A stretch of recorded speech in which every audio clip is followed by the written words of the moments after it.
Sebuah tulisan Dharma Suryabumi, memperhatikan dan mengamati. Ketika saya sedang duduk di batu di depan gubukku, lewatlah penjaga hutan yang sudah akrab, dan ia bertanya, apakah meditasi bisa dilakukan dengan mata terbuka? Kemudian saya menjawab dan menguraikan. Mata terbuka untuk melihat objek dalam waktu yang singkat.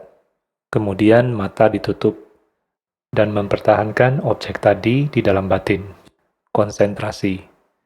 Apabila objek lenyap, mata dibuka kembali, dan seterusnya. Ini menuju jana. Meditasi tingkat pertama, atau jana 1.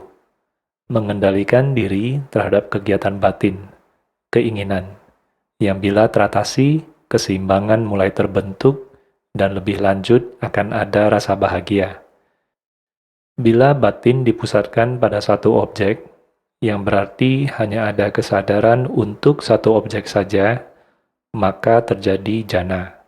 Apabila kesadaran dan perhatian aktif, maka terjadi vipassana, yang akan memberikan pengertian dari objek yang muncul secara otomatis. Dan lebih lanjut lagi akan terlihat diri sendiri yang terdiri dari tulang dan daging serta 4 unsur. Ini pengertian langsung, bukan pengetahuan yang berasal dari buku-buku. Apakah orang yang penuh dengan kekotoran batin atau kilesa bisa mencapai jana dalam meditasi? Jawaban saya, tidak ada kepastian. Pada malam harinya, percakapan tadi siang menggema lagi. Pikiran beberapa kali bereaksi, kemudian kembali pada perhatian. Itu juga termasuk meditasi. Badan jasmani terasa lesu, beberapa kali menguap karena dinginnya alam pegunungan meresapi tubuh. Kelemahan ini terjadi karena pikiran kurang terkendali hingga bereaksi, baik terucapkan maupun tidak terucapkan.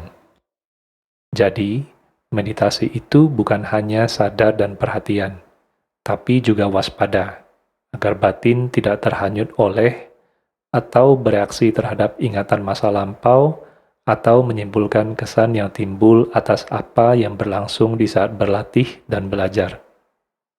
Juga harus waspada agar batin tidak bereaksi terhadap faktor lelah atau memberi tempat kepada pengaruh kesan lelah, baik yang terucapkan ataupun yang tidak terucapkan. Karena bila hal itu terjadi, maka di saat itu juga belajar dan berlatih menjadi terputus.